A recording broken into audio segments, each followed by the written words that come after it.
Okay. Good evening, everybody, and welcome to Fraser Field for the 38th annual Nipper Clancy Tournament. We're underway. We had a little bit of a problem, but we've got everything straightened out. Mamadou Bar has shown up. He's here, taking charge. So we're in good hands. I'm John Hoffman. Frank Carey with me as well. Nico Galizzi reached on the infield error. So we're underway, and Brett Buckland will be the hitter. So this is a consolation round, Frank, and these two teams know each other pretty well. Yeah, yes, they do. And I think, to their credit, I think both teams played well yesterday, I thought. And so I'm looking forward to a good game. Again, North Reading needs to win one more game to qualify for the States. And, of course, Classical's situation is it'll improve their seeding for the state tournament. Also got this game, and they got a game against Somerville after the holiday, after Memorial Day weekend, wrapping up. Classical is 13-5, having a very good year. As Frank mentioned, North Reading needs to win. They're 9-8. They've got to win one of their last three to get into the state tournament. Dimitri Boulas, who come in and pitched an inning or so, they throw the ball down, safe at second base with the stolen base. There's that fake bunt again, Frank. Yeah, we talked about that yesterday, and that's obviously a signal that the steal is on, I would think, in most cases. It was a nice throw, but just a little bit, just about a tenth of a second too late. Yeah, a little bit high. So Boulas come in and pitched an inning yesterday. And Buckland, who's up at bat, he came in and pitched an inning or so. On the mound for Classical is Kyle Finnegan, who's undefeated this year. He's 6-0. He's won virtually half of Classical's wins. He's having a very good year. Hit back to the mound. They hold the runner. Buckland hit it well, but Boulas was able to knock it down.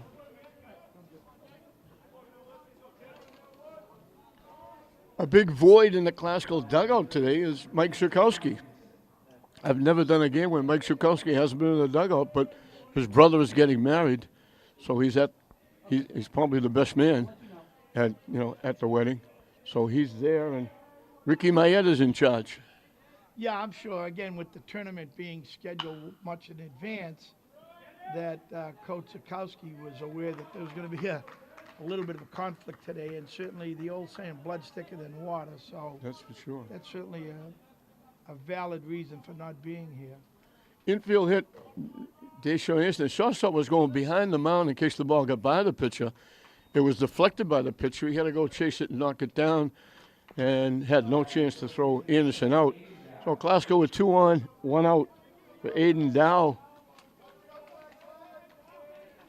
He was the hard luck loser last night against English. English came back and beat Classical for the first time this year. They were 0-2 going into the game, and probably the most important game against the three because it meant getting into the championship final.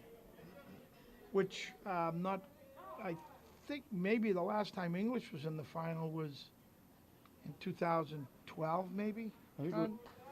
2011 was the last time that English won it. They won, I think in the 12 we played them in the finals, I think. In first strike.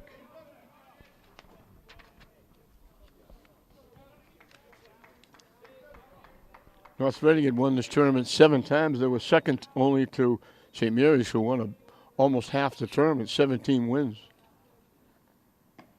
Swing and a miss. He gets down, swing. That's a big out. And again, John, sitting up here in the press box, it really gives you a very good perspective on not only the pitching, but the hitters as well. For example, the pitch there was an outside fastball, and it looked like Aiden definitely tried to pull that pitch, and you can't reach it. So you're better off just letting the ball come a little bit deeper and slap it to the opposite field, which would be left field in this case. Yeah.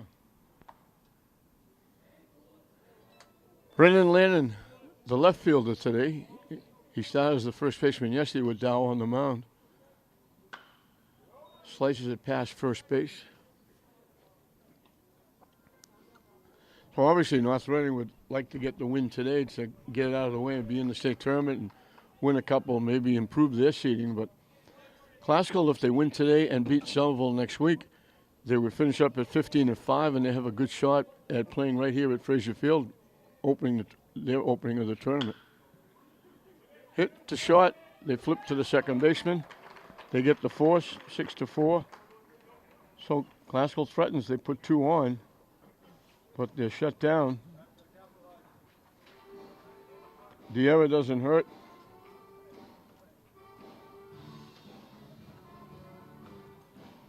And we'll move into the bottom half of the first. And North Reading is the home team, even though it's here at Fraser Field. They do it by coin toss. And then you choose whether you want to be home or away, and then you can choose the dugout if you come up short in the coin toss. Oh, yeah. But after a while, Frank, the crowd was a little bit good last night. The weather was not good. This is a great day today, but the weather last night was really chilly. People were really bundling up with blankets. When I left after the first game, it had decidedly gotten colder, and You should have been here for the last more game. uncomfortable. Yeah, with my experience, John, I could have definitely predicted that. Yeah, that's probably why you left. It was not today. This morning and today, I think it was a good call moving the games. And I know the purpose was because of the Holland tournament, so there wouldn't be a conflict. But I think it was a good decision on the AD's part. This is a convenient starting time, and it does give the coaches and the families of the players an opportunity to enjoy somewhat of the long weekend. Yeah, it's been, obviously it's a tradition, 38 years. It used to be North Reading get in right off the bat. English didn't get in very early. Tech was in it, and then 5 teams. And that is going to take, it's going to happen this year, Frank, in the Boverini tournament.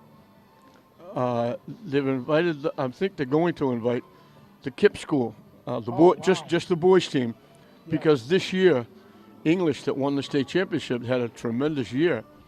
They are going to a 4-team tournament. 4 state champions are going to play in a double elimination tournament in New Jersey or someplace. So English is not going to be in the Boverini. They're going to have KIP. So you can't turn around and say, oh, KIP, now you're out. You played 1 year. Right. So they're going to do the same thing, I think. They're going to have 5 teams, and each year one will sit out. So they're taking a page out of the Clancy tournament. Yeah, that's the logical thing to do, to give everybody an equal opportunity to participate. It turns out, and I'm sure that'll turn out to be a great event for the basketball teams as well, as the Boverini tournament was all those other years. Sure. Joey Framartino, the right fielder, will lead off against Kyle Finnegan. Right off the bat, we got Anderson cheating in at third base. We mentioned Finnegan undefeated, 6-0. Having a really good year.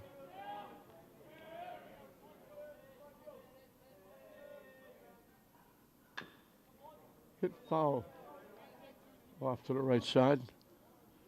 1-1 the count.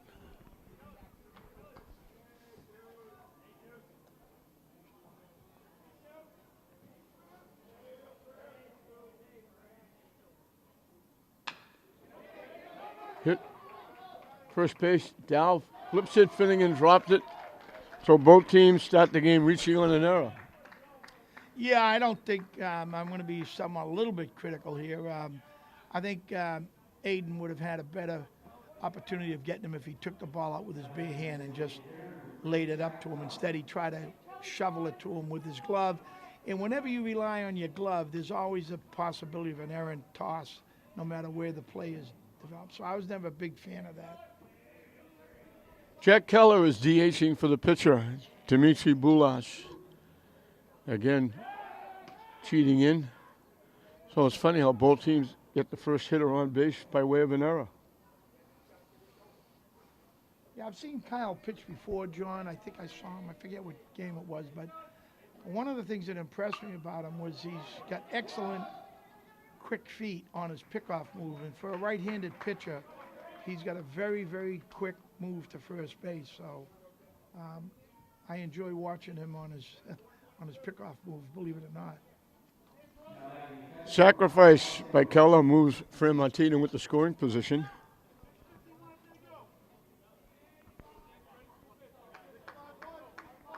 Alex D'Ambrosio, the catcher, is the hitter. So North Reading with a runner in scoring position, as Classical did in the top of this inning. Classical got another base hit, but it was an infield hit. And they left the 2 on base.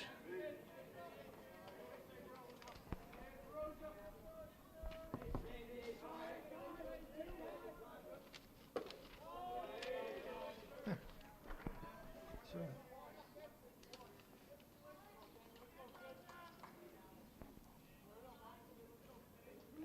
2-0 the count to the North Reading, the Hornets catcher. The Hornets against the Rams.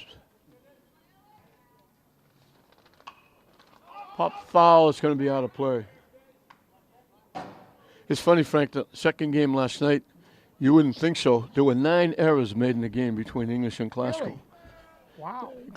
Classical made 5, and they haven't made 5 all year, I don't think. But there were some great defensive plays made.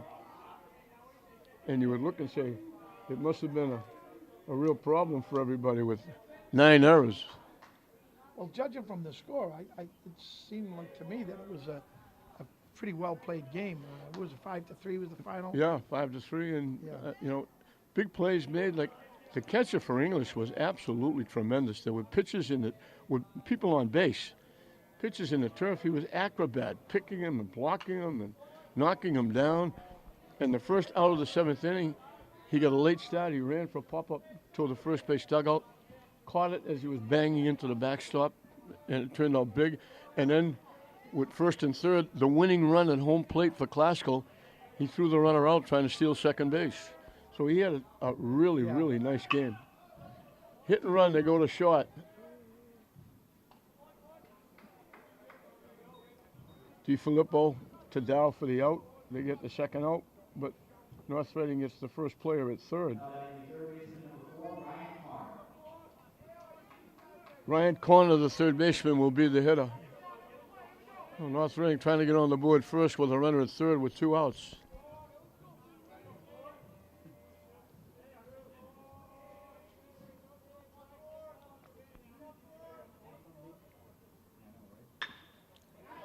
Hit right by the third baseman. Frank is contagious with 2-out hits. Yeah, certainly we saw enough of them yesterday in the first game. Now it's definitely North Reading's turn, it seems. Well, against North Reading yesterday, St. Mary scored 6 of their runs with 2 outs on big 2-out hits. Yeah, you made that pretty clear, and it was a fact that they did seem to hit yesterday in the clutch, and even in the paper it mentioned how they got timely hits. They'll get the force at second. Selecki hit it on the nose. Well, he's out 6-4. They get the runner at second, but not before North Reading gets on the board. So the error didn't hurt North Reading. The error hurt Glasgow.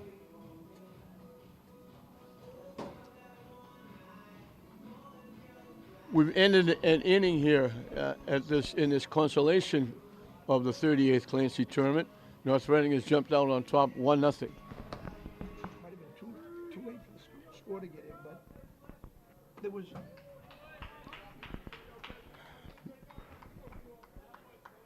Jared DiFilippo, the shortstop, leads off the second inning for Classical, who find themselves quickly trailing 1-0. Down and away for a ball.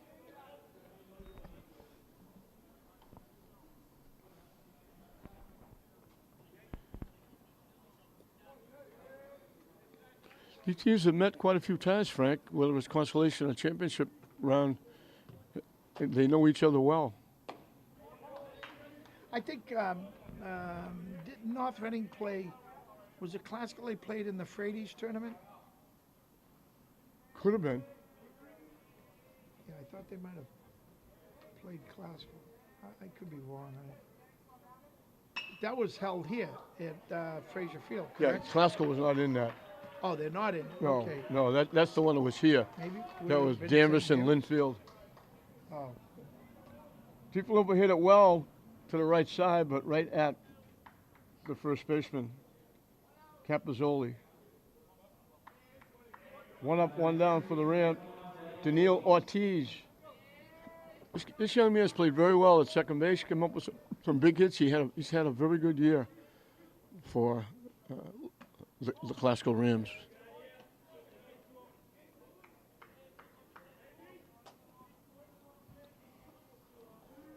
It'll be St. Mary's and Lynn English in the final of the Clancy. It's not an oddity to have St. Mary's in the final. They've won it many times. They've also been in the final quite a few times. And I think it was North Reading and St. Mary's last year. North Reading knocked off St. Mary's. North Reading came in looking for 2 in a row, but that won't happen because they got knocked off last night. So somebody will start a new streak in the Clancy tournament.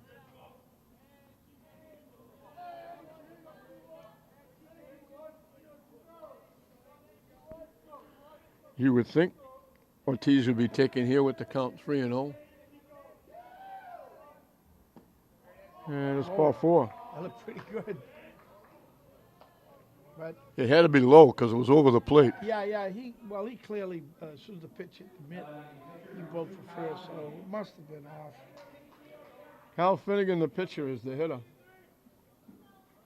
Looking to help himself a little bit here.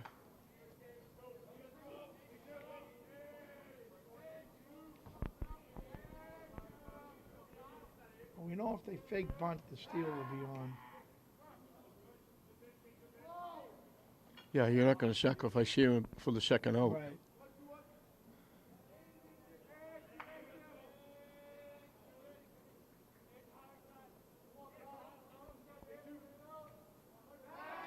Yesterday's game, there was 2 odd plays, if you remember, John. We had the interference at home plate by the batter on a top ball out in front of the plate, and then there was a call of catcher's interference in the later on in the game. You don't see that too often. Yeah, that's for sure. You know, and to see it twice in one game. Up and away for a ball.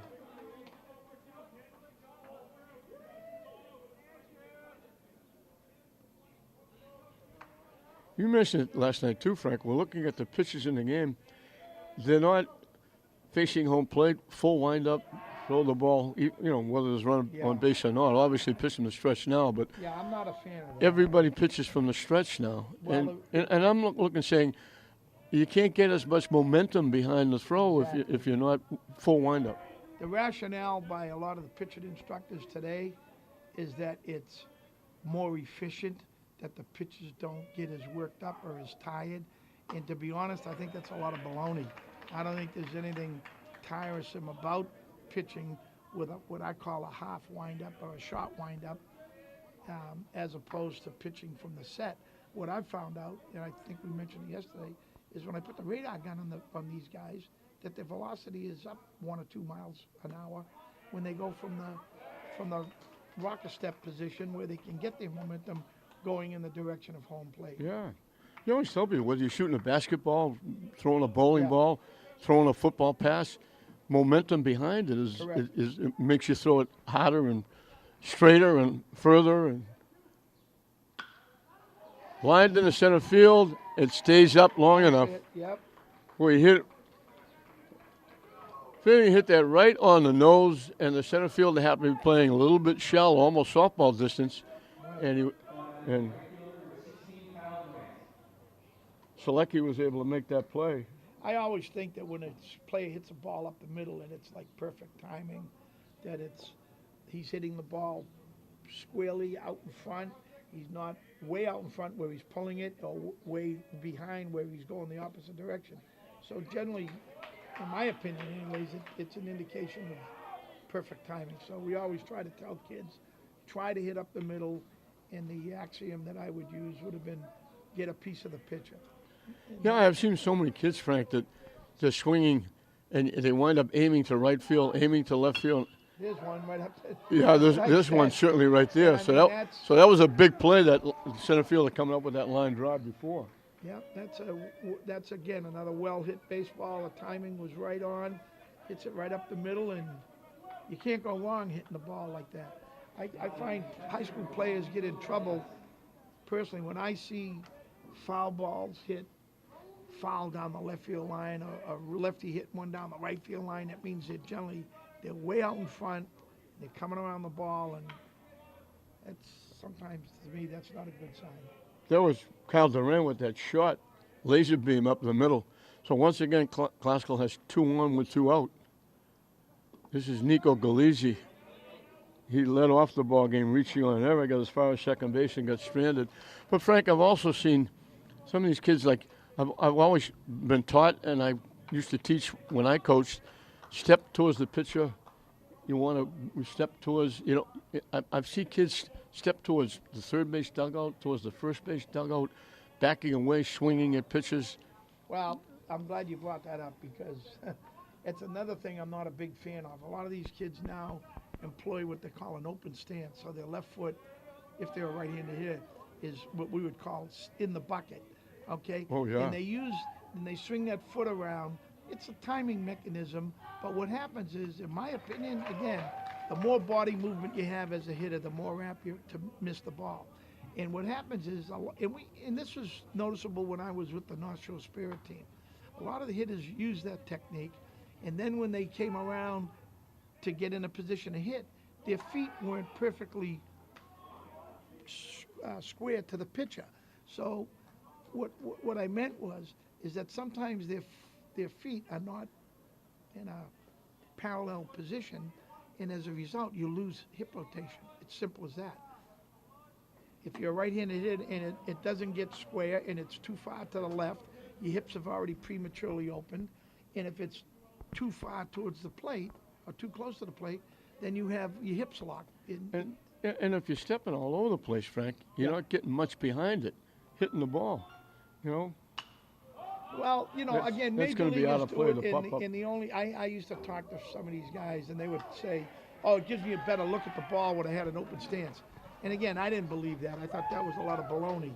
But when you said it's a timing mechanism, and it helps me to get loaded up, I could buy that. But in high school kids, I was never a big believer in that, at least around in this level, because it just created more body movement, and a lot of things go wrong when you have a lot of body movement. That was way up and in an off-speed pitch. He just almost went around, didn't even move his feet on that pitch, and luckily got a piece of it and tipped it off the catcher. So I see his feet are parallel. He's what I call toe-to-toe position. And the key now is when he strides, as you said, is to stride.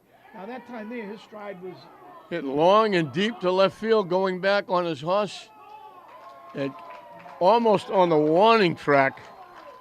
Cole Doak, who pitched the game yesterday, made a great play. Galizzi hit that one as well as you can hit it, a mile in the air. Doak cracked it down, and Classical leaves 2 more at the end of the inning. They got the walk and the hit. Yeah, that was the best hit ball probably in the 2 games I've seen. Yeah, that was a ton, and Doak made a great catch going back. Frank, you know what? What gives me ulcers when I watch the softball games, and I see the pitcher who's throwing the ball 60, maybe 70 miles an hour from softball distance, and I watch the hitter square away like she's going to bunt the ball and hold it until the pitch starts to come, and then they pull back to hit the ball. And I'm saying, how did you ever learn to do that? Because why would you do that in the first place? Why wouldn't you be just ready, set? Because it's hard enough to hit the ball as it is at 60, 70 miles an hour from softball distance without having to bring the bat back and then go hit it. Yeah, the slap hitting is what they refer to it as, fake bunt, slap hit. And it's, again, getting back to the premise of foot movement, the more body movement, in my opinion, the more movement you have of your body, the less you're apt to hit the ball. Now, I've seen the softball games I've seen this year, some of the girls have been successful at it, and the idea is to just hit a ground ball, a shot, and then use their speed to beat it out. But from a pure hitting standpoint, it's not pure. Well, I look at the lefties doing that because they slap and run because they're very quick and they get an extra step. Right. But then I'm watching right-handed hitters do it, and I'm saying, you're not a slapper. Yeah. You know, you're a hitter. You know, and they're squaring away, and they actually still have the bat over home plate as the pitcher is delivering the ball. Then they have to pull the bat back and hit the ball. I'm saying, and they wonder why they're not batting 300 or 400. They're only hitting 186. Well, I think way back, we referred to Nipper Clancy a lot yesterday, but we used to be, we meaning St. Mary's, was kind of infamous for using what they call a swing and bunt. Well, you know, years later, as I get into coaching, I realized that even though it was very novel in those days, it really wasn't very, it wasn't that thought out, because a lot of times we just swang at the ball randomly, and of course, the legend goes that John Sylvanek hit a home run on a swing and bunt. Well, if you're doing it theoretically correct, what you're looking for is a hole in the infield, and all you want to do is show bunt and then slap the ball through that hole. And we used to swing from our trousers, you know. And if we got a hit, we got a hit. Yeah. Call strike, swinging strike to Matt Capozzoli, the first baseman.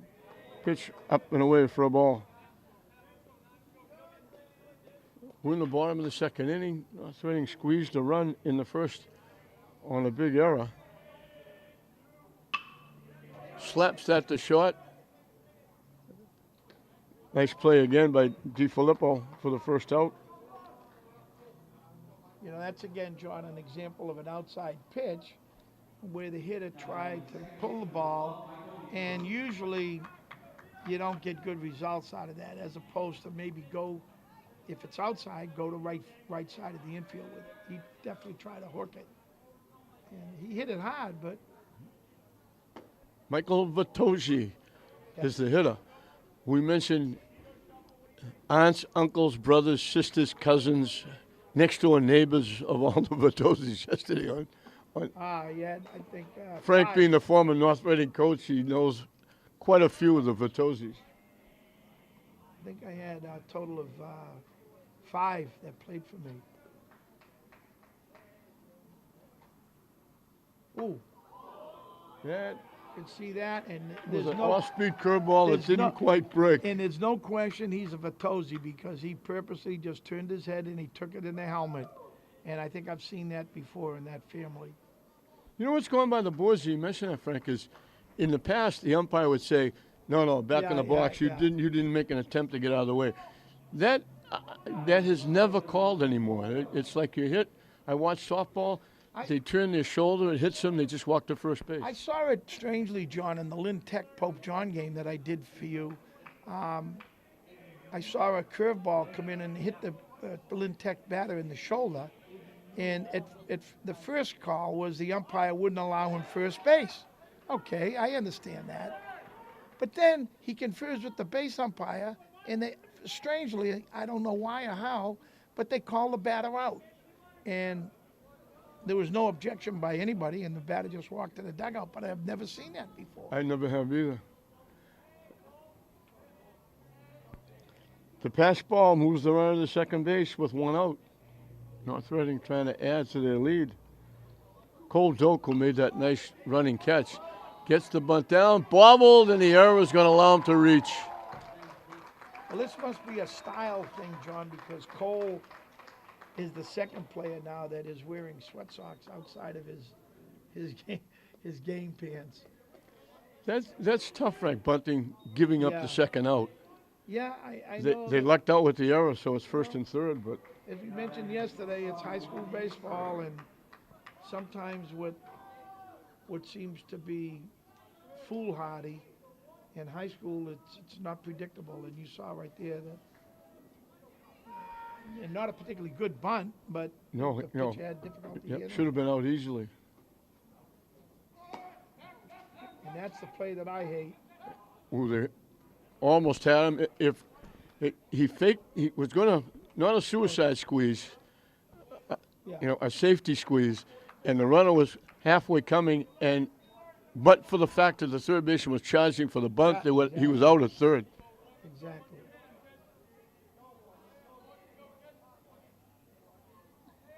Top of the order on deck. And they will send their man down, I'm sure, North Reading. Looked like he was going, but the pitch was fouled off, so it's 0-2. Well, the good thing, John, let me just give you a little thing here for your viewing audience. But when your trail runner at first base fakes a steal like in that play right there, it gives the coach as well as the offense an opportunity to see what defense is going to be used. That looks like he's, oh, that was a... Ooh, that was awful close at third base. It looks like it gives, you know, so what we would do is we would fake that steal, and invariably the high school kids would go to their assignments, and it would tell you as a coach whether they were going to throw straight through to second, throw back to the pitcher, or fake pump, go to third. So there's some good strategy involved in that. That was a delayed steal. He started, stopped, and then went. So it's second and third now. The pitch was up and away. 1 ball and 2 strikes to the Hornets shortstop, Courier. This is a big out for Classical, a big hitter for North Reading. They're trying to add 2-0. The runner at second base is almost at third base with the lead with the infield in. And they punch it through for a base hit. This might be a tough play at the plate. Yeah, they hold him at third because it was hit sharply, and Durant, the right fielder, got it back very quickly, but the drawn-in infield, it leaves an awful lot of holes for the hitter. Yeah, I mean, that's, you know, I told you this yesterday. That's what I liked as a high school coach. I prefer to see the infield up and my guys try to, you know, hit the ball hard through the infield as opposed to employ the squeeze bunt. More often than not, the squeeze just quite often doesn't work. Top of the order, Fran Martino reached on an error and scored the run in the first inning. Now, again, they get themselves in a little bit of trouble, I think, Classical, by not. Granted, the runner at first had a big jump, and he had second stolen. Here's the squeeze. They throw it away, another error. They had him at the plate. Now, can we just make a comment on that, John? Sure. You know, that's a tough play for the catcher. When you pick the ball up like that and you throw it on a sidearm motion to the plate, generally it's going to go wild.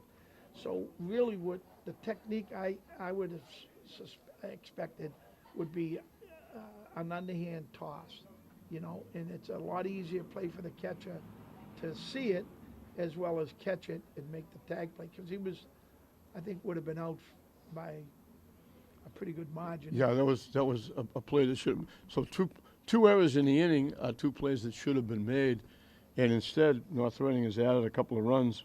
They now lead at 3-0, and they have second and third still with only 1 out. So the inning started with a ground out, and we got a hit batsman, an error, a base hit, another error, and all of a sudden it's 3-0, and they're still looking for more with runners at second and third, only 1 out. Jack Keller sacrificed this 1 trip, helped set up the first run in the first inning. Classical again will bring the infield in. Classical very uncharacteristically made errors last night, and it's carried over to today. In for a strike. You know, and again, John, they get, besides the rest of their infield up tight, they get Anderson really up, like I guess like so. he's paranoid about another squeeze bunt or whatever, and that's just opening that infield up big time. Nice curveball by Finnegan, catches the corner for strike 2.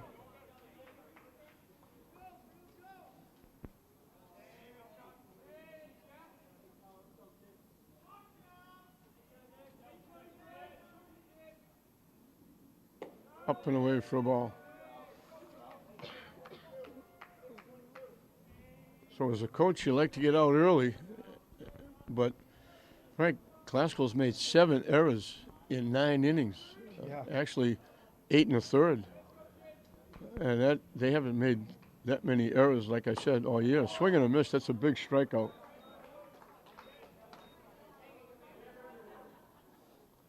So he can move the infield back now.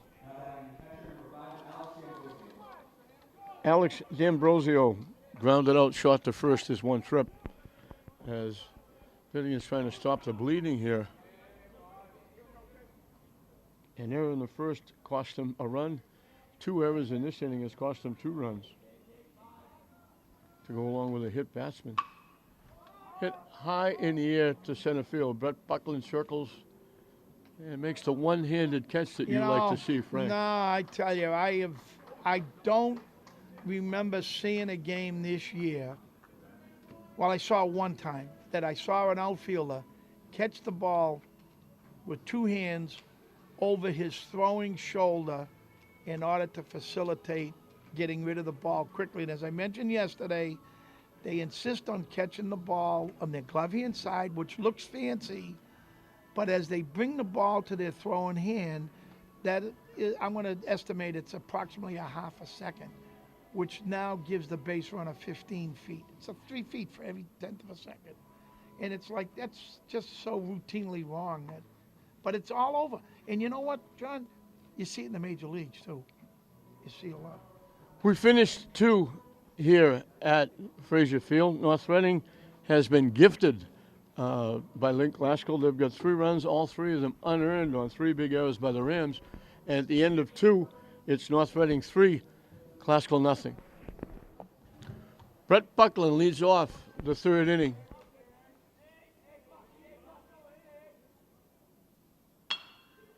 Hit the shot. Big hop for the shortstop. Courier quickly throws Buckland out.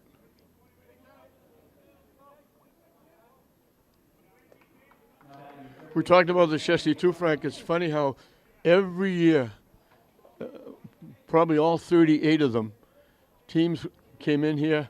There was at least 1, maybe 2 teams that had to win either one game or win the tournament to make the state tournament. And this year it was North Reading has to win a game. The other teams were in, but it's amazing how that happens each and every year. Yeah, and again, that in yesteryear, it was as you remember, we played the Clancy tournament on the last 2 days of the season, so there was no reprieve. If you didn't get in and they played games after that, they didn't count. And I think, I believe that North Reading has, let me see, they're 9-8, 9-9, 2 more games scheduled, which are non-league games, I believe. So they, in the event that they were to lose, they still got a little bit of life. Yeah, and again, a big tip of the hat to the 4 Lynn schools. Team you used to play football at, Lynn Tech, won the Commonwealth Conference small division.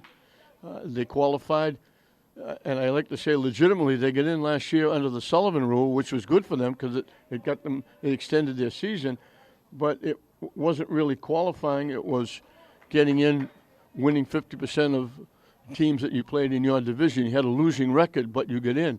This year, they knocked the door down. They won 9 games, and they got in legitimately, and they won their division. Richie Germano doing a very good job. English, Classical, and St. Mary's all qualified. Dougie Mullins, Mike Szukowski, Derek Dana.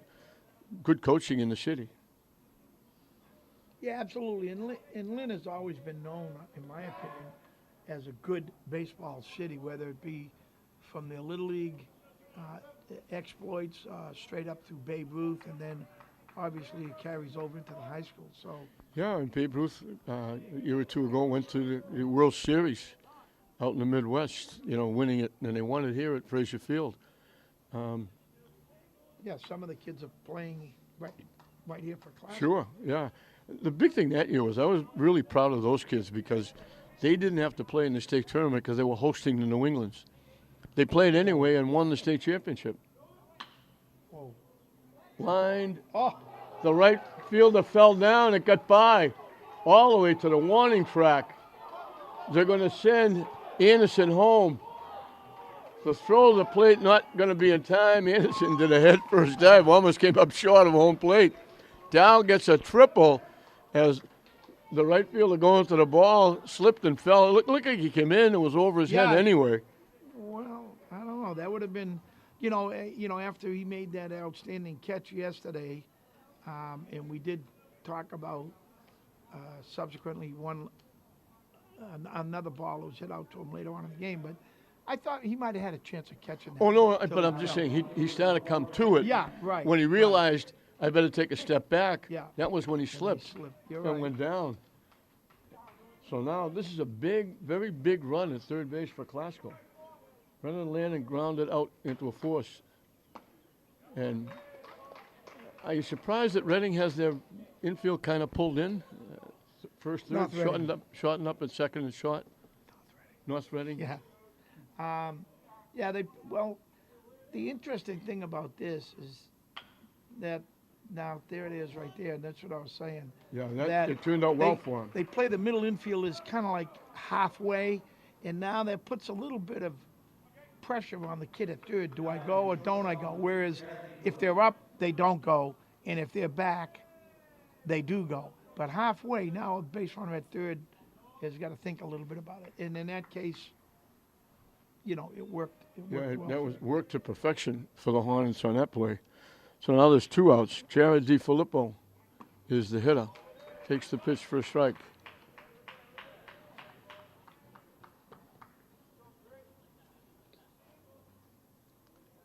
Dow hit that right on the nose, pulling it to right field. Hit it very hard, straight, hit the shot. Those are 2 big outs, holding the runner at third base.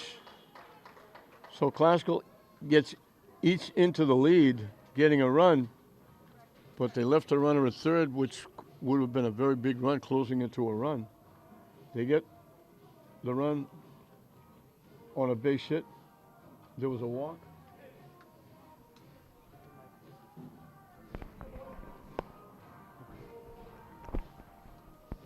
The walk cost them.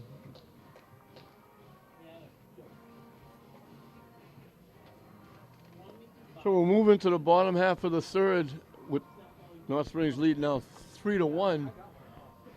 And it's nice that we finally got some decent weather. People can walk around in T-shirts and shorts and enjoy a baseball game. Yeah, without question. And another interesting note, there is absolutely no activity over there at Manning Field. There's nothing. That's very unusual.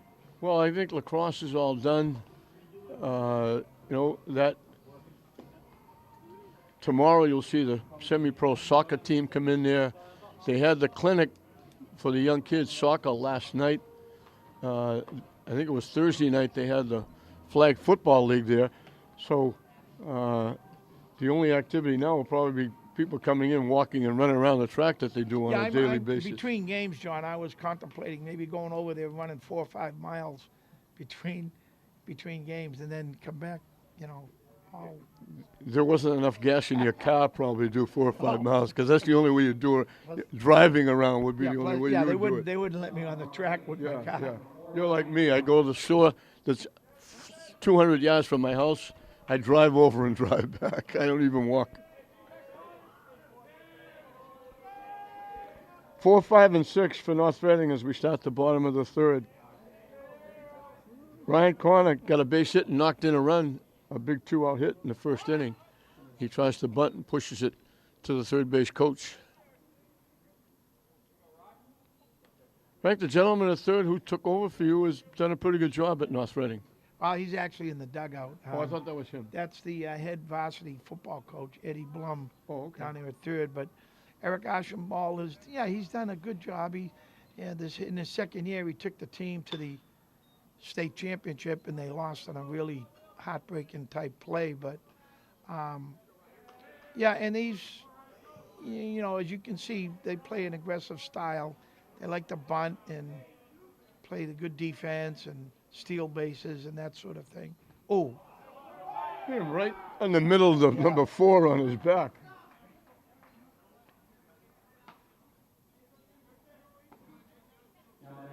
Second time they got the leadoff hitter on, once whenever, now with the hit batsman.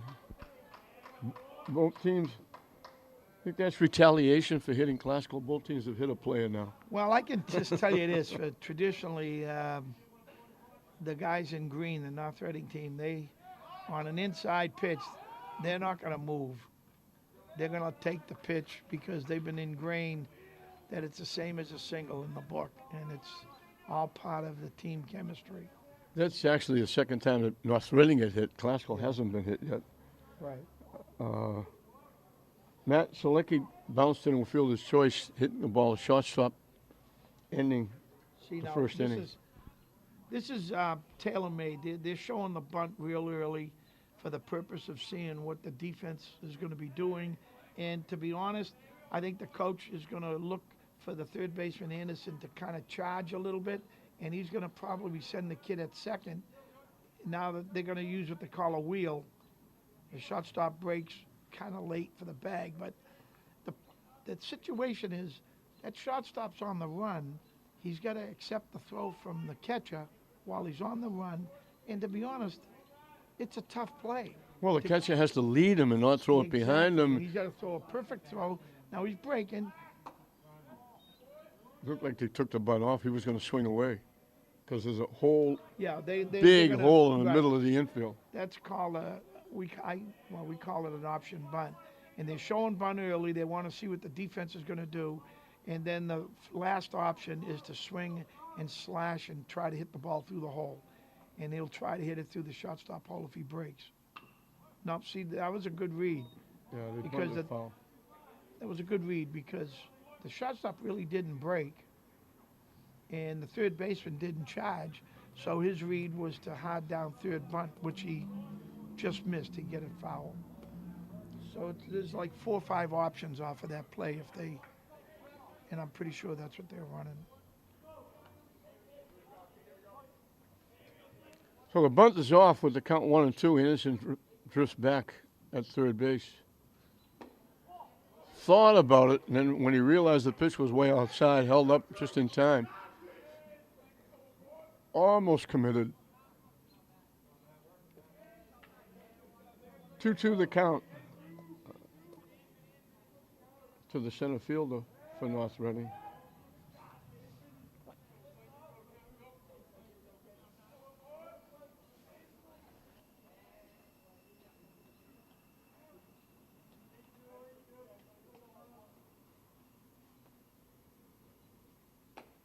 Again, he almost bit. Yeah. Almost bit. Just hung up. And it was actually way off the plate, too. Yeah. They checked with the base umpire. Was that close? He said, no, he didn't swing. So a big 3-2 pitch coming up. Inside. Missed inside, off the catcher's glove, the pass ball. And Now the it's got- batter runner should continue. This was an automatic play, John, where the batter runner on a wild pitch should continue going to second base because now the catcher has to throw the ball from the backstop to second, which would allow your base runner at third to score easily. So it should be what they call an automatic walk-in, or what I would call an automatic walk-and run. And they had an opportunity to continue going. And if the catcher throws the ball through, the guy scores easily from third base. If he doesn't, now you got to run him on second and third. In a no-out situation,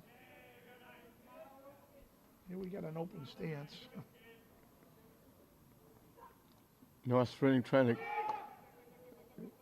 again, And by the way, on that play there, had he get the ball down, I don't know if the umpire could see it or not, but his right foot was clear, was out of the box, and you know he's got to be careful. If you got to have good foot placement when you're bunting, whether it's a squeeze or it's a sacrifice. North Reading back at it again. Classel chipped a run off that 3-run cushion North Reading had, but now they're trying to get it back and more.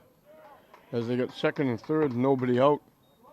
He did it without a hit batsman and a walk, a pass ball, a stolen base.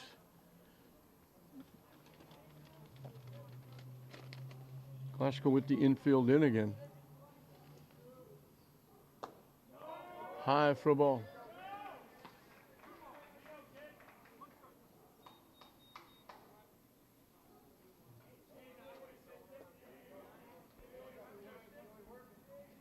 North Reading has had Classical on the ropes, I think, pretty much most of the game. Hit a mile up in the air. Anderson, the third baseman, even with sunglasses on, he blocks his eyes Yeah. from that sun, makes the play. So they get Capozzi on the pop-up for the first out. Michael Vitozzi leaned into the pitch and got hit. Yeah. And came around and scored. Are you inferring that he?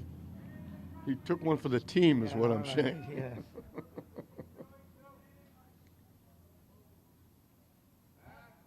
That's a balk. That's a balk. Yep. And that's how North Reading lost in 2014 in the state semifinals on an 8-inning walk-off balk. How reminiscent. And that was a federation rule. That got changed in 2014. They put the rule, the Major League Baseball rule put that into effect. That if you went to third, you couldn't fake it. You had to throw it. Now that ball should have been. The only thing you could do in that case was let it go and see if it goes foul. But getting back to that rule, in 2014, they changed the Major League Baseball rule that if you went to third, if you picked the third, you had to throw. You couldn't fake it. And the purpose was to speed up the game, which is, I thought, kind of crazy because you only saw it once or twice a year. And why is it you can still fake to second base? Good call. That's logically you'd say if you want to speed the game up, then do it that way. Shortstop cut in front of the second baseman. Galigi with the throw. But it was funny that, I'm sorry, John. They threw Patozzi out at second base for the second out. But North Reading has added a couple. They finally got a base hit, and it was a bunt that went about 10 feet down the first base line. Yeah, North Reading is clearly playing real good small ball. And unfortunately, Classical hasn't responded. Yeah. Cold Oak reached on an error and scored one of the 2 runs in the second inning. So he's 0 for 1, but he scored a run and made a nice running catch that took a couple of runs off the board for Classical in the second inning.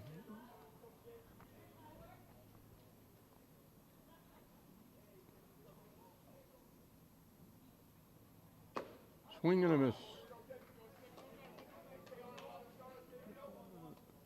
So I was going to say Finnegan could sue for non-support, but 2 of the errors were him. Right. And it's tough. You have to make those plays. And there's another one.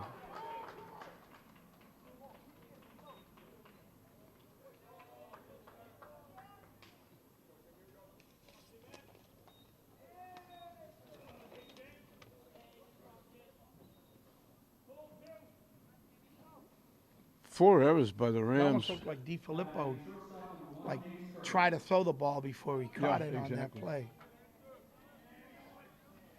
Jimmy Currier with a drawn-in infield. He sliced it in the right field for a base hit and knocked in a run.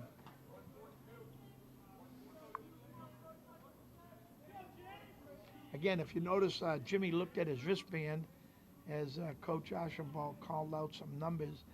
And the wristband, which has a series of numbers on it, will indicate what the call is. Dow in foul territory picks off the pop-up. A pretty good inning for North Reading. Classical being, I'll call them gracious hosts because we're playing in Lynn. They made another big error along with a hit batsman and a balk. And North Reading puts 2 more on the board. So Classical closed within 3-1, but North Reading pushes it further. It's now 5-1 North Reading. We finished 3 innings here in this Consolation Clancy tournament. Classical's got some business to take care of as we start the 4th inning. Daniil Ortiz, the second baseman, will lead it off. Down and away for a ball.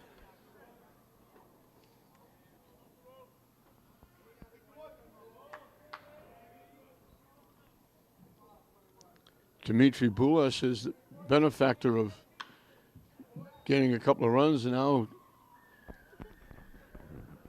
after the first inning, he's been taking them out with a lead, and it's progressing each inning. The second inning started up 1-0.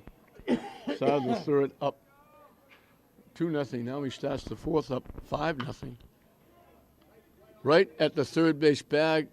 That's a tough play. That's the longest throw in the infield probably.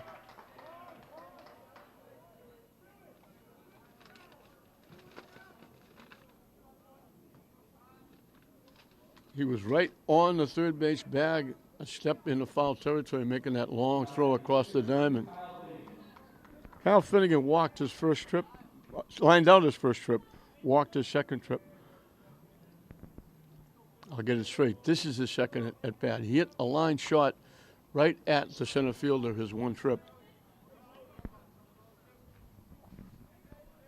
Ryan Connor, the third baseman for North Reading, was projected to be their number one pitcher and developed arm problems between last summer and this season, and has not been able to pitch at all. But you can see the arm strength that he had on that long throw. That's not an easy play. Virtually in foul territory, right behind the third base bag. But he made it look easy. Down and away for a ball.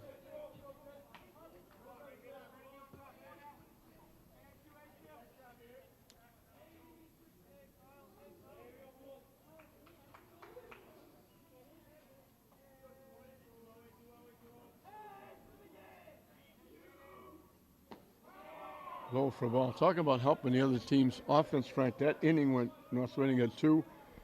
They got 1 hit, but they got a walk, an error, a hit batsman, all that stuff, and then you wonder why coaches get gray hair. Yeah.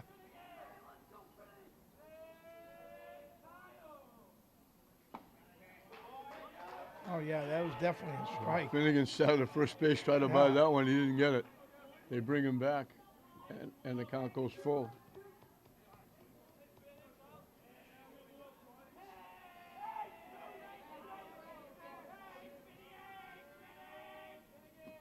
Swing and a miss.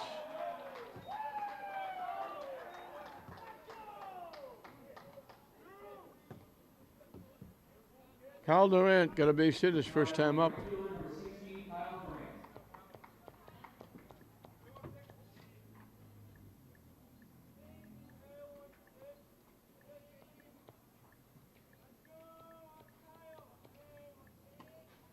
Good curveball. Durant backing away. It dropped in for a strike. Took something off and floated that one in.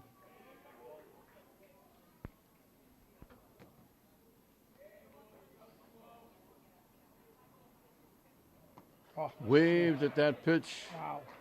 Kind of falling away with that swing, Frank. Again, an outside pitch, and that's what happens when you just try to pull the ball. And it's amazing how if you wait a little longer on the pitch, almost when it's in the catcher's mitt and go the opposite field, you can hit the ball successfully. 1-2 the count.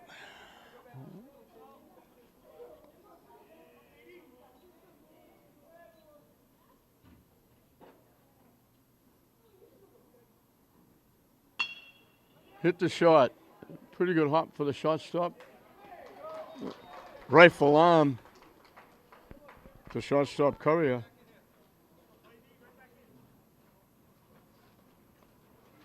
That's the first 1-2-3 inning of the ball game. We're halfway through this consolation of the 38th Nipper Clancy tournament. North Reading on top 5-1 over Glasgow.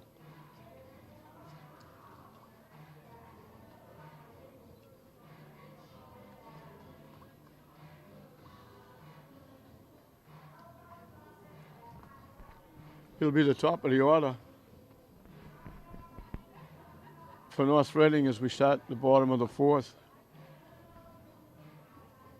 And as usual, Frank, a little gathering of North Reading fans right behind the dugout. They've been here year in and year out following this team. Yeah, they, as I indicated yesterday, they do have a good they have good parental support, and here at the Clancy tournament in particular, it's really a great opportunity for them as fans and the North Reading players as well to play on a premier facility as Frazier Field. It's something they all look forward to at the conclusion of the season. And it's also, it gives you that tournament atmosphere, and you get used to it because now you're going in after this, you'll play a game or two, but you're going into the state tournament where it's one and done, and this kind of gives you a taste of that before you get into it for real. Yes, I agree with that. Now, more importantly, when the parents come to me and say, hey, Coach, where is there a good place around here to grab something to eat? And I always refer to them as to Tony's Pub. Really? And why would you do that? Because I get a commission from Tony.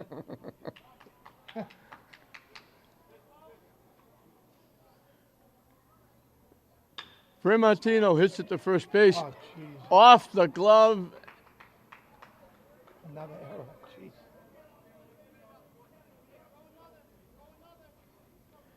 This is 10 errors by Classical. It's just, if you take half of that, they haven't made that many this year. It's like, it's almost become a little bug drifting through the team, like it's affecting everybody. It's like a virus going through the ball club. It's almost like whatever can go wrong is going wrong. That's an easy play. He had it, and he actually ran to first base to make the play before he realized I left it over there. Well, it's a double-edged sword. As much as I professed that the Clancy tournament was a real good tune-up for the state tournament, there's also that psychological effect.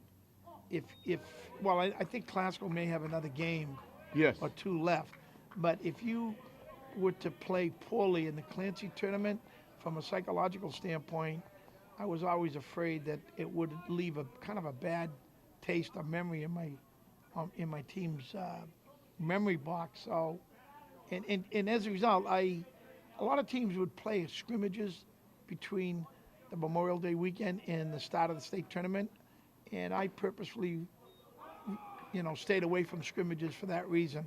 That if your team was to kind of lose, get beat and whatever, that it might cause a little psychological down effect. So. Yeah, no question about that. And now Classical's got to really get back together. The runner takes off, the ball's hit the center field.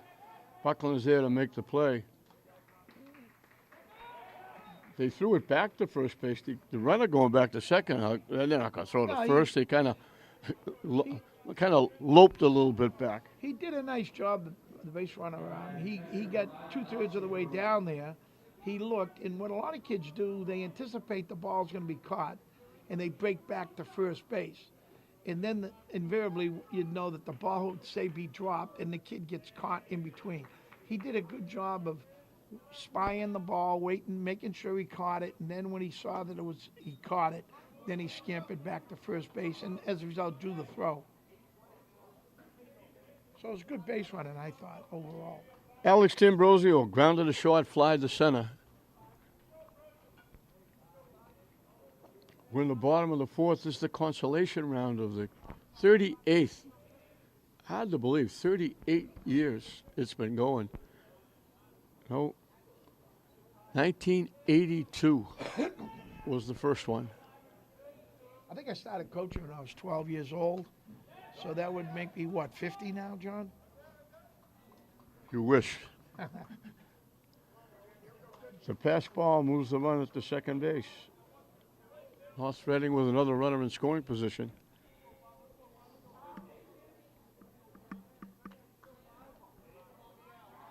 Alex D'Ambrosio with that new style baseball socks that he's got going.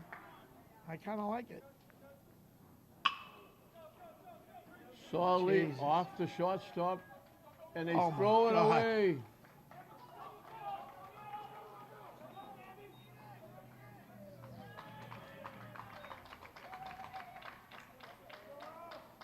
He compounded it. 2 errors on the play.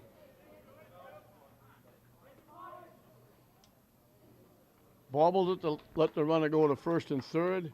and then threw it away to let the run score and the runner go to second. So 2 errors on the play. And the wheel has really come off the Yeah, I'm a wagon little here. disappointed, to be honest, John. I thought this was going to be a really Everybody well-played game. Everybody and did. Glasgow just doesn't seem to have it this morning. Well, you know what it is, Frank? I think you might have hit the nail on the head.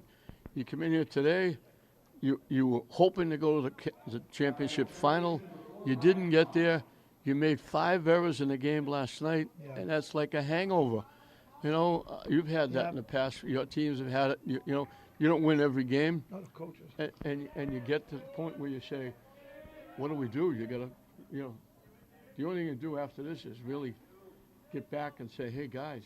Yeah, and this is where the two games that they got left on their schedule, hopefully they turn it around, and that kind of re-energizes them, and it helps them to gain confidence going into the tournament.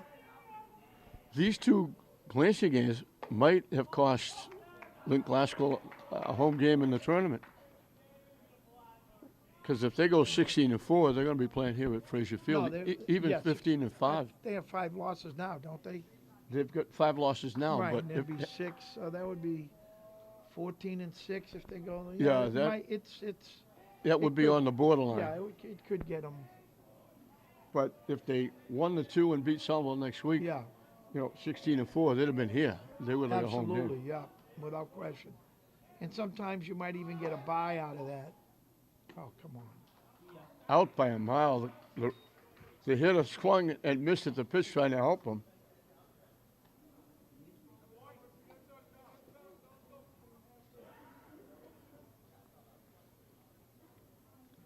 So 2 outs.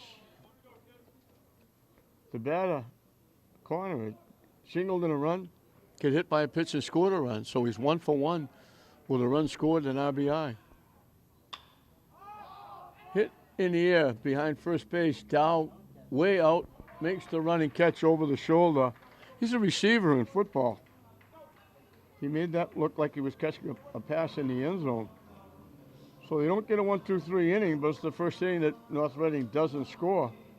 Or they did score, excuse me. They got the run. They made it 4 in a row. I forgot about the runner scoring before the runner was thrown out at third. They did it without a base hit. 3 errors in the inning. 2 on 1 play. Yeah. 7 errors in the ballgame, Frank, in 4 innings. 12 in 11 innings, and it's been a disaster for Classical in these 2 games. They're trailing now 6-1. We finished 4 here at Fraser Field in this consolation round. And, you know, Frank, we mentioned that, Dimitri Boulos, with the exception of the first inning, everything he's taken the field, the lead has increased. Yeah. He just keeps getting better. It makes it a little bit easier on the pitcher to go out there and say, oh, I got 1 more, I got 2 more, I got another one. Yep. Top of the order for the Rams, Nico Galizzi, Brett Buckland, Deshaun Anderson. To face Dimitri Boulas is going to, if there are any kind of, there's always butterflies because anytime you put tournament next to the name of the game, you always think you get a little bit nervous. But now, as it goes on, now all of a sudden, 6-1, you say, no more butterflies. I feel pretty good. You know, as we mentioned yesterday, with the new rule being implemented next year, that Massachusetts high school baseball will have a pitch count, which unofficially will be 115 pitches per game maximum next year. It's going to be interesting next year to see if coaches, in particular at some of the smaller schools that might only have a 2 or 3 man pitching staff, when they start to think about pulling their pitcher, because the pitch count Popped up again. The sun is out pretty bright. Battling the sun was Connor at third base. Galizzi hit it a mile up in the air. 1 up, 1 down in the 5th. Frank, the one question I have for that is, are they going to assign an extra umpire to count? Because I can see coaches for both teams saying, that's 115, he's got to come out. No, I'll have him for 86. And, they're going to be fighting back. Who's going to be in Well- charge of counting the pitches? And that was a question that the tournament committee had. Oh, there's a nice line. Right back to the mound. Boy, when things are going good, things are going good. Classical hits the ball on the nose, and they line it. Buckland lines it right back to the pitcher. So, If it wasn't for bad luck, Classical wouldn't have any luck at all. so getting back to the pitch count, they originally were contending that, listen, if the MIAA is going federation, which requires pitch count, then make the MIA pay for the third official. Oh, well, that goes out the window. Going to go very far at all. And I can understand where that vote was. and and the number of the states all have different techniques. One in particular, there is one state, I could be wrong, I think it's Louisiana maybe, that has a paid official that does the pitch count. But what Massachusetts, like most states, similar to Little League, every 2 innings, the coaches are going to be compelled to check the pitch counts and then straighten it out. And obviously the home team is official. Boy, that's going to, if we have another year like we've had here with this weather, that's really going to be a disaster. You're going to be seeing pitches that kids that never pitched in their life are going to be coming in and pitching an inning or two, and it's going to be awful hard to go undefeated in the season with if we have the kind of weather we had. The other interesting part of it is that there has to be some sort of reporting agency. For example, if North Reading playing Lynn Classical today, now the next game North Reading maybe decides to use Cole Doak or Dimitri again, how does the other coach know how many innings they pitch? So some states require the teams to report the pitch counts to what would be tantamount to the MIAA. Other states require them to report to the local newspaper. And I believe in Massachusetts, what they're going to do is go with one of those apps. I forget the name of it now at the moment. That the coaches will be required to punch in at the conclusion of each game how many pitches their pitcher threw. And there's obviously there's penalties in the event that there's someone alters this. Who pitch would count, do whatever. There's suspensions for the player as well as for the coach. So it hasn't been finally approved by the board of directors, but chances are it probably will coming this June. They'll vote on it. 8 in a row retired by Boulos as he gets a 1-2-3 inning. Deshaun Anderson, who had got a base hit and a walk and scored a run, was perfect in 2 at bats. He took that pitch. He thought it was low. He thought it was ball 4. He got rung up. That's only the 3rd strikeout. Classical's been putting the ball in play, but they haven't been very lucky, like that line drive back to the pitcher. Second 1-2-3 inning for Boulos, and as I mentioned, 8 in a row retired by him. And we'll move into the bottom of the 5th with North Reading leading it 6-1. And Frank, the only thing you can do, I'm sure you went through stretches where you had maybe not as many errors, but times when your teams haven't played as strong. You just have to shake it off and say, we didn't play that game. Forget about it. Throw that game away. Like I always say, burn the tape. Right. And you got to take it out of your mind and try to get the kids back. Go to practice, have some fun, maybe do a little different thing at practice, try to lighten it up a little bit and get them back on the winning track as they try to bunt again. Finnegan will make the play. Nice job by Finnegan throwing Selecki out. His last at bat, he walked and scored a run. What I would do, to be honest, if we made as many fielding errors, not necessarily throwing errors, but fielding errors, we were pretty well known. One of our training techniques was to use the infamous wooden gloves, and which we used all in preseason to work on our fielding technique. But invariably, if we had a game like with a lot of infield errors and misplayed balls, I'd take the wooden gloves out of the mothballs, I'd put them out on the field, and we'd do nothing but take ground balls with our wooden gloves. And the idea was to just get back to basics.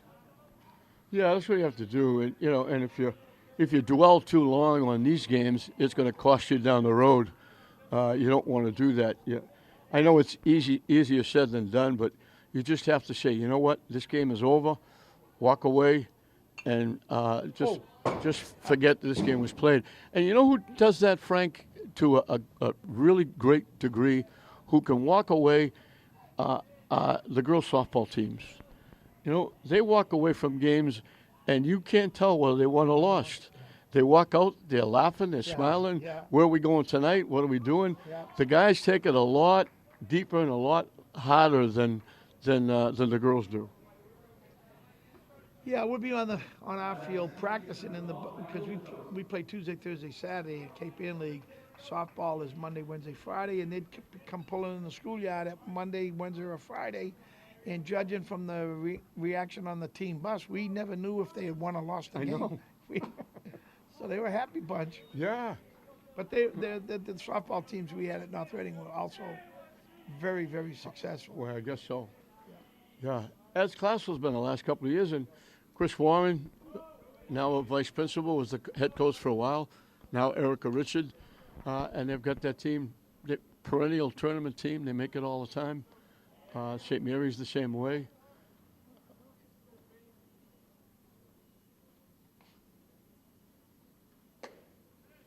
In for a strike. Michael Vitozzi got hit by a pitch and scored, singled in a run. So he's had 2 good at bats. Knocking in 1, scoring 1, 1 for 1. Hit the deep shot. Nice play. He beat it. That's a long throw, almost out in the outfield grass. He bounced it. A great try by DiFilippo. An infield hit by Vitozzi. Extends the 5th inning. Cold Oak is perfect. He reached on errors twice. Yeah. One, he bunted, bobbled, and the other one's a shortstop.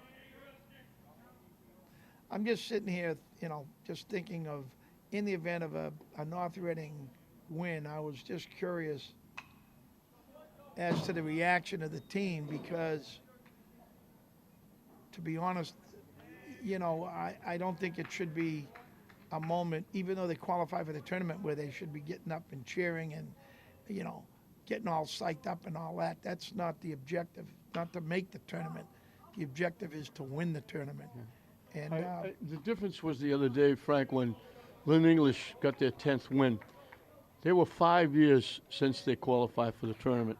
So they were on the bubble. They missed by 2 games last year. They had a streak of 5 games in a row. They lost by a run. So they were really excited about making it this year. And they did that for a moment and kind of said, okay, as they left now, they came back, and they're all business coming back because they won. They beat Glasgow last night. They're in the final of the tournament. So, but I can understand a team like that. You haven't made it in a long time, yep. To get excited. But if each and every year your team goal is to theoretically, win the state championship, and you have a good program similar to like Danvers High School and St. Mary's and schools like that are typically every year they're up in the very top of the rung. You shouldn't settle for just making the tournament. That's too low a standard, in my opinion. So we finished 5. North Reading comfortably ahead, 6-1. Glasgow needs a couple of big innings if they want to pull this one out of the fire. They trail 6-1. We played 5 full here at Fraser Field in this 38th Clancy Consolation tournament game. Hit up the middle for a base hit.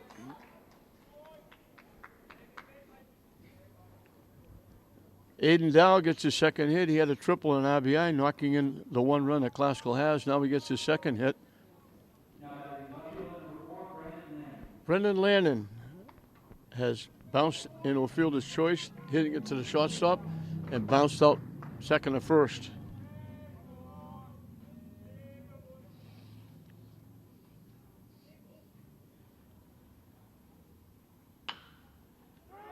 Hit. Second for one. Safe at first. They just beat it by a step. They almost turned the double play.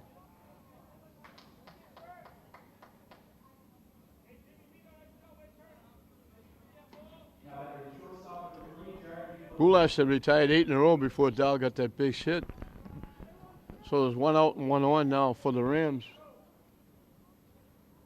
In fact, one of the big plays in this game was Dow got that triple that knocked in a run. He was at third. It was 3-1. If they get that run in, it's 3-2. They're back in the game. And North Reading got, they played defense well, but they got a little bit of a break with the infield in. The ball was hit right at the second baseman. A foot away, either way, it's a base hit. Who knows, they could have had an inning. Instead, it's 3-1 still. And then Classville makes a couple of errors, and North Reading pulls away. Hit to center field, backing up. Selecki, he plays very shallow, and he had to go back and catch that one over his head. DiFilippo hit it well. Selecki took it away. Just noticing, John, for the first time, I didn't realize this, but in the outfield, I don't think I've ever seen that with 3 left-handed outfielders. I believe they're all left. Yeah, lefty. Yeah, they are. That's true. I haven't either. Yeah. Way inside, the runner takes off. The ball's bounced around. Lanning gets a stolen base. And I would have people say to me, why would you steal second base? You're losing 6-1. I'd say, because you can. Yeah. Well, I think, I don't know, maybe Classical is just trying to get something going. Oh, I would think so, trying to get a little life on the bench. In for a strike. Ortiz has walked, grounded to third.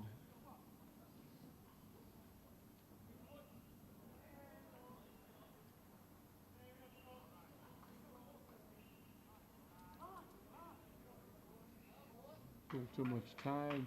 Ortiz asked for time and got it.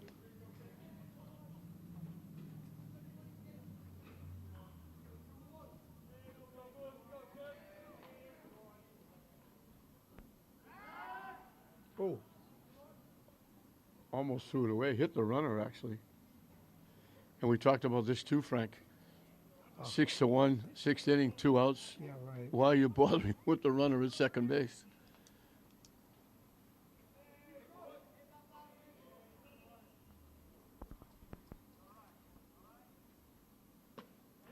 In for a strike. Good pitch by Bulash.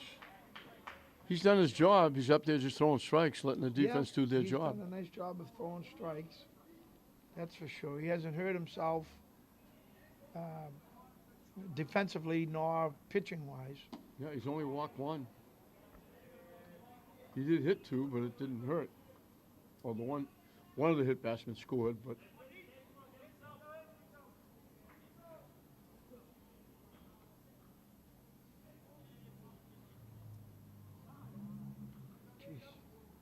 Ortiz asks for time again and gets it.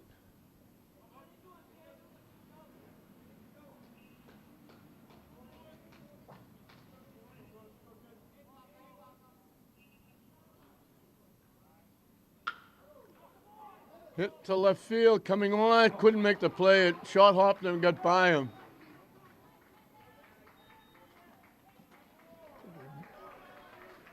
Ortiz gets a double and RBI. I think he got his glove on it. Try to make that little shoestring catch. Did he get his glove on it?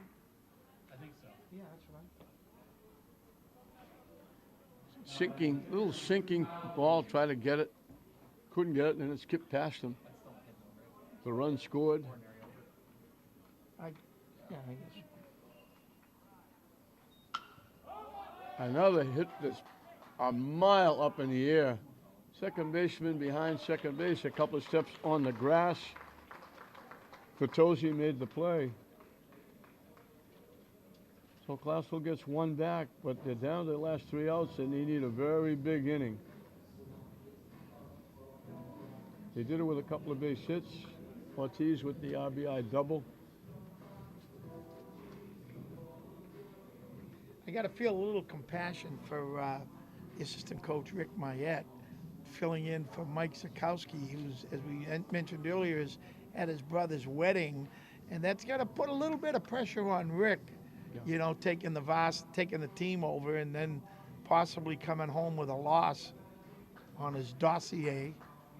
But, First thing Mike Sikowski's going to say is, "You let me down. I Yeah, let you in right, charge," right. and so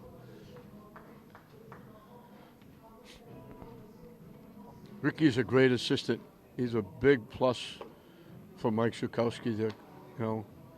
I didn't realize that Rick is married to Mike Sikowski's sister, I believe.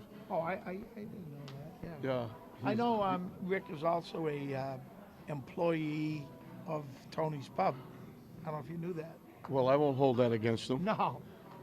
I still think he's a good guy. And there's a lot of guys that have coaching experience down there that might give him a little bit of a bust.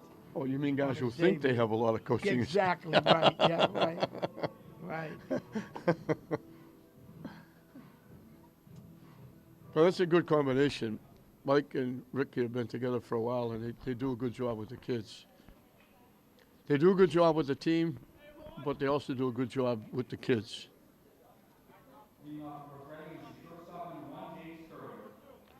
Jimmy Curry has singled in a run, popped to first base in foul territory his 2 trips. 9-1-2 for North Reading. They're 3 outs away from officially qualifying for the state tournament. This is the consolation of the 38th Nipper Clancy tournament. Upcoming will be the championship game, which will be Lynn English and St. Mary's. So it's an all-Lynn final. Regarding Jimmy Currier, coach, I coached his older brother and his much older uncle. And I remember Jimmy when he was just a little guy coming down to the ball field. And he looks like he's turned himself into quite a good little shortstop. That's a base there. Nice. That's extra bases if Anderson doesn't knock it down to third, but he had no play. But he held it to a single. Fran Martino, the right fielder, reached on there and scored. Reached on a sacrifice. There was an error. He wound up at second base. He got credit for a sacrifice. Went to second on the error. Last time up, he reached on an error. Whoa. Ortiz drifted back, made that interesting. So they actually get Fran Martino for the first time. The two times he reached on errors, he scored.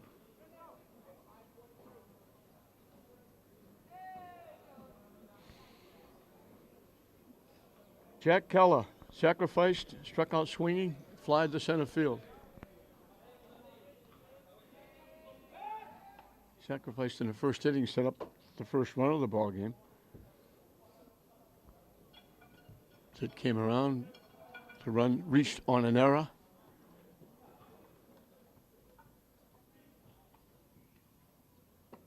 Good curveball dropped on the inside corner. Took something off and floated it in.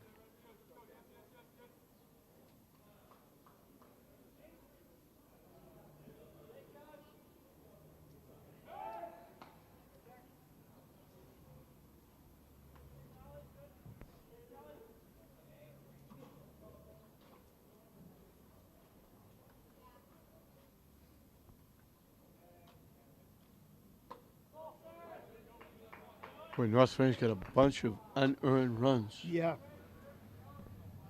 Well, like the old saying goes, you take them anywhere you can get them, that's I for guess, sure. you know. Yeah, they look good on the scoreboard. Yep. And they certainly haven't hurt themselves defensively. They've played well. That's for sure.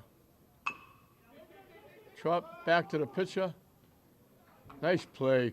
Good job by Finnegan. A bullet to Ortiz. They get the front runner. That's a nice play. The runner was off and running. They still got him at second base. Yeah. And there's where I would have preferred to see them with, instead of the swing and bunt, just maybe give the bunt to the third baseman And if you have the run and bunt on where he was going already, he goes all the way around the third base, and it's a foot race between him and the shortstop, and generally the runner will make it. You know, that was a run and bunt situation. You Anderson get likes him the on an chip. eyelash at second base. Yeah, Good strong throw. She, 2 outs, 1 on here in the top of the 7th. Down and away. Clancy had to go out and smother that one.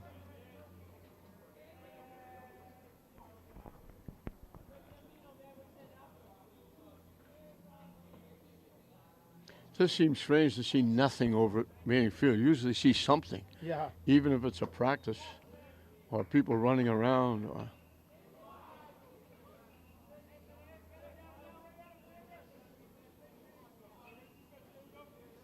we mentioned too, Frank, that next year this will be all turf. They're going to put it in. Richie Avery, who's the director of this place, does a great job. they will have this stadium packed all early spring in March with the college teams vying to get on this facility. You know, as it is right now, they all go to Northborough, to that facility that they have out there, where they have several fields as well as all turf. And they're making their money out there. So the city of Lynn, and thanks to Fisher College, if they go to all turf next year, they'll recoup much of that. Well, they're not going to pay for the whole thing, but they'll get a lot of money back in rental fees. Yeah, well, it's Rich Avery and the head coach of Fisher College raising money, going out and beating the bushes, getting some donations. No, that second baseman, I think, got, He may be coming out. he's favoring that left leg, that's for sure. They're going to see if he can run. I don't think he can go. Yeah, and in this stage of the point in the game, I would think you'd He wants to stay, put though. another player out, and He's you know, fighting to stay, though. with re-entry. You know, you can, if he has to hit. They're going to leave him in. But Richie Avery does a terrific job. He's in charge of both facilities, and not an easy task because, Frank, just this field alone, all the rainouts and all the games that had to be rescheduled. Yeah. If you're at St. John's Prep, you reschedule games, you play at St. John's Prep's field. Here, you got 5 teams that play here, 5 high school teams. You got to squeeze in games between everybody, Yep. you know, and then now you got Babe Ruth coming here because they got a ton of rainouts at their field. They're trying to make up games here at different times. So this is used. So squeezing games here, and the same thing over on Manning Field during football. You got soccer and football. You got 8 soccer teams, 5 football teams. You know, if you Well, the whole transformation of this facility, I think the credit still has to go to Nick Lopato when Nick came in with the the North Shore Spirit team and revamped and revitalized this whole facility between chairback seats and dugouts and in the turf infield. And that enabled other improvements to the facility. And now with the advent of turf outfield, this will be, and if we can get this backstop straightened out, this will be the premier facility in the eastern part of Massachusetts. Even you want to know, even counting a field like La Lacha or Campanelli Stadium down in Brockton, the fact that there'll be all turf, there'll be games galore here. You might see the top 8 tournament. It usually goes to Brockton every year. You might see them alter, maybe come Yeah. here one year. Well, yeah, they've the tournament, being on the tournament committee, I'm kind of a little bit familiar with that, and there is a lobby, a strong lobby to get the Super 8 down at Brockton every year, but this year there's a little, excuse me, not this year, next year there's a little bit of a dilemma, and that will be with going to the Federation rules. The Super 8 tournament, which consists of 9-inning games, will not be 9 innings are forbidden with Federation rules. You're only allowed to play 7. So they're in a little bit of a quandary as to what they're going to do next year. Well, I always thought it was kind of silly to play 7 innings all year and then go in the tournament and play 9. You know, because you'd gear your pitching staff towards 7 innings, and it wasn't just Super 8, it was Division 1 for a while. They changed that. Right. And then, but I said, why is Division 1? I know it's maybe more kids in the school, but why is Division 1 that much higher than 2 or 3 or 4 at the time? Because, you know, almost make an elite, you're going to play 9, but the other leagues, the other division are going to play 7. We, meaning the Mass Baseball Coaches Association, I don't know, I'm going to take a wild guess and say 15 or 20 years ago, we conducted a survey as to how many innings. There was a move on to go to 7 innings. So we conducted a survey with our coaches, and overwhelmingly, the Division 1 coaches preferred to play 9-inning games.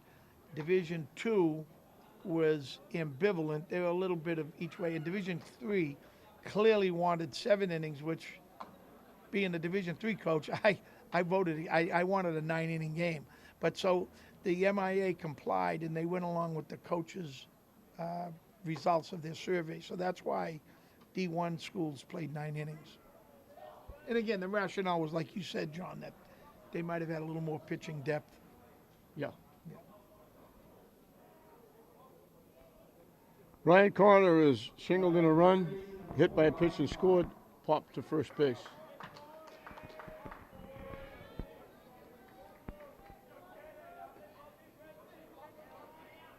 And these uniforms for Classical are really hard to pick up the numbers. Yeah. I don't know who the new pitcher is. I had trouble picking up the number. Number 8. Yeah, that's what I thought.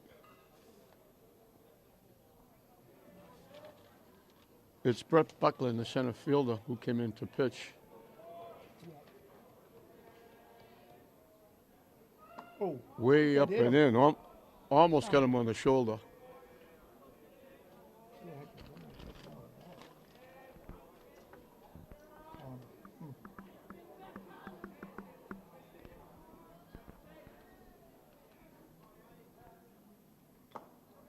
Foul tip held on to by Galizzi. He throw it down way wide of second base. So we get a leadoff single, a pop out, a force out at second, a stolen base, and then a 2-out hit by D'Ambrosio.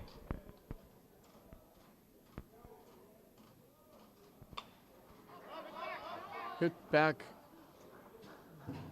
out of play. So North Reading, 5th inning was the only inning they didn't score. And this is the first time they got an RBI. All the other runs were unearned with all the errors. This is the first earned run they got, but still, they've looked very good on the scoreboard when they're up there.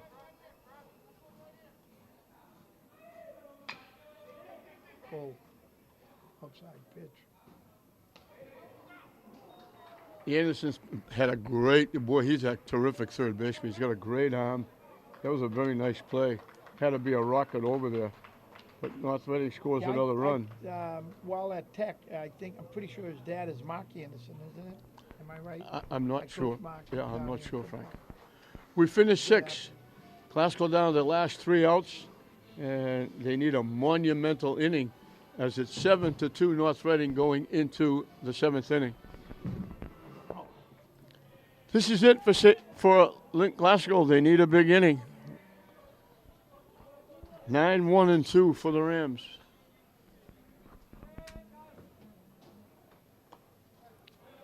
In for a strike. Durant has singled and popped to the first baseman.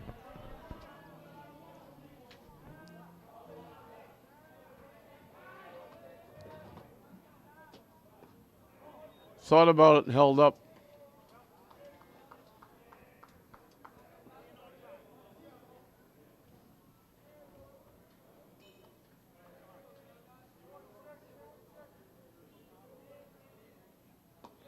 Down and away for a ball.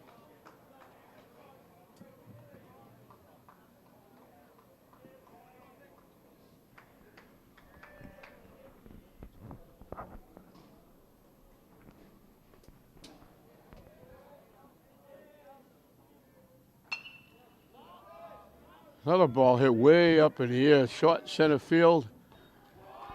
Coming on and making another play is Matt Selecki.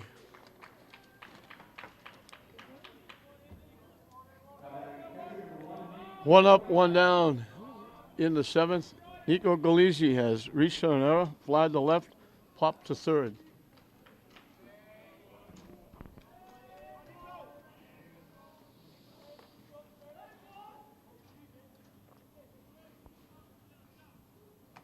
Down and away for a ball.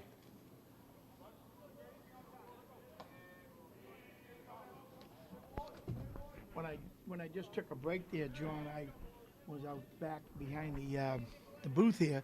I ran into another former camper, Nathaniel Almendarez, who's a sophomore catcher for the Lynn Classical Rams. He's a great, terrific kid, and I think he's possibly the catcher of the future for Lynn Classical. So it was nice to see Nathaniel.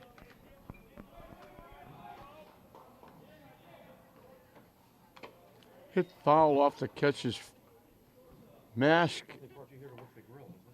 He took the. Okay, Dave. The batting helmet got knocked off the catcher, and that ball was hit off the mask of the catcher, and it's tough to get somebody to go back there and do that job. Oh, yeah, they get beat up. The catchers get beat up a lot, and you look at MLB, and that's one of the reasons why I don't. You don't see too many catchers leading the league in base hits and all of that sort of thing. Stolen bases, they were all banged up. I remember Jerry Moses, a longtime catcher for the Red Sox. And we were talking one day, we were working at his camp, and we were talking about catches and foul tips off the fingers. He says, Frank, he says, I never really got one bad. And I took a look at his fingers, and they looked like directional signs. They were pointing at 90-degree angles, all his fingers on his throwing hand. Nice running catch. That's two plays in a row by the center fielder Selecki. I had Matt Batts, the catcher for the Red Sox, who used to come to my house and drive. I drove to games with Matt Batts before we got traded. He played for the Red Sox. He was the same way, What was the connection, Jim? He was the catcher for the Red Sox. Yeah, I know, but why would he? I mean, what was his connection here in Lynn? Why is this going for free? We were talking about catches with the hands, and yeah, that's Buckland with the triple. Second extra base hit, both of them triples. He would come. He got to know my family, and my mother. My mother used to make. My father worked there at the time. Yeah.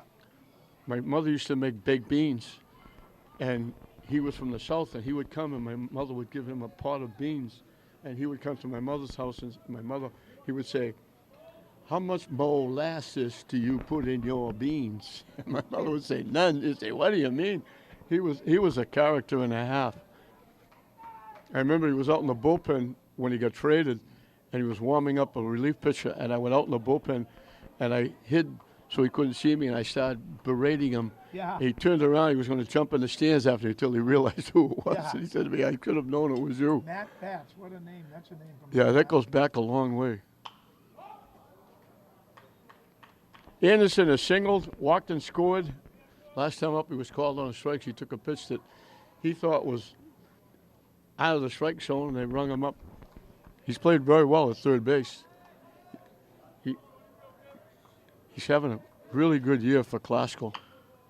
Chopped it up the middle. No, nice play. What an outstanding play. Currier, the shortstop, took that hit and a runaway. And Frank, that's the way the day has gone for Classical. Anything that could go wrong, normally that's a base hit. They score a run. They're having a good time. That is a base hit that's taken away, and an RBI taken away from Anderson. And talk about you can't write a script like that. That would you look and say people wouldn't believe it if you told that story. North Reading got on the board in the first inning, and error scored the run. They got two more in the second inning, thanks to two more errors. They got a run in the third. Again, an error getting involved. In the fourth inning, Classical made 3 errors, 2 of them on one play. North Reading scored another run. They got their only earned run in the 6th inning with an RBI single by D'Ambrosio. Classical got a run in the 3rd, a walk to Anderson, scored on Aiden Dow's triple, and we'll talk about it in a minute because that was a big part of the game. And then in the 6th, Aiden Dow led with a single. A force play put Landon on. He stole second and scored on a double by Ortiz, and that were the 2 runs. For Classical, Galizzi reached on an error. Buckland had that triple in the last inning, got stranded at 3rd. Anderson had a single and a walk, scored a run. Dow had a triple and a single, knocked in a run. Landon reached in a fielder's choice, scored a run. Ortiz got a double, knocking in a run, and Durant got a base hit. Classical only got 6 base hits. Bula, only walked 2. He struck out 3, gave up the 6 hits, gave up the 2 runs that were earned. He pitched very well. And I think the big part, Frank, was the triple by Dow, 3-1, 1 out. If they get the runner home, they close in, they're back in the game. They didn't get it. They gave away a couple of runs the next inning, and North Reading wound up walking away with a big 7-2 win. Yeah, I think, if you want to play it by innings, John, it seemed like North Reading won like 5 of the 7 innings, and that's tough to overcome. But you're right, that might have been a little bit of a turning point with the score was 3-1, and get that second run in, and it puts a little more pressure on North Reading. 7 errors. That's 12 in the 2 games. And Frank, the only thing that Classical can do right now is say, erase all the memory. Go to your computer, erase everything, take everything out of there, block everything out of your mind. We'll go to practice. We'll get back into things, and let's get back to the team we were, rather than the team we were these 2 games. Mike Sikowski, Ricky Mayette, if you told them what was going to happen, they'd say, you're crazy. That can't possibly happen. We haven't played that badly all year. They've been a great team all year. They're going into the state tournament. We wish them the best of luck. It's a big time for North Reading now. They're officially in the state tournament. And, the 4 Lynn schools are going to be there. And this is just one of those games. Erase it from the memory bank. It never happened. And let's start the second season all over again. Yeah, I agree. And I think, I honestly think it starts at practice. The very next practice, it starts, they have to redirect themselves and undo some of the mistakes that they made today. Like, for example, trying to get rid of the ball before you fielded it, trying to make the throw before you fielded it. Those are just mental errors. Yeah, no question. So the consolation round is in the books. North Reading, that's a big one for them. They pick up their 10th win. They go to 10-8. They're officially in the state tournament. Classical, unfortunately, loses both rounds of the tournament. They're going to drop to 13-6. They've got a game left.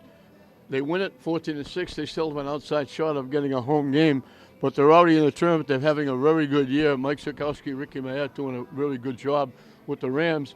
And now on to the Clancy championship final. St. Mary's and English, an all Lynn final. And both teams having good years, both teams going to the state tournament, and both teams trying to annex the Clancy tournament. And we'll be back with that one after we take a brief respite. But right now, 7-2, North Reading over Classical in the consolation round. For Frank Carey, I'm John Hoffman saying we hope you enjoyed it. We'll see you next time.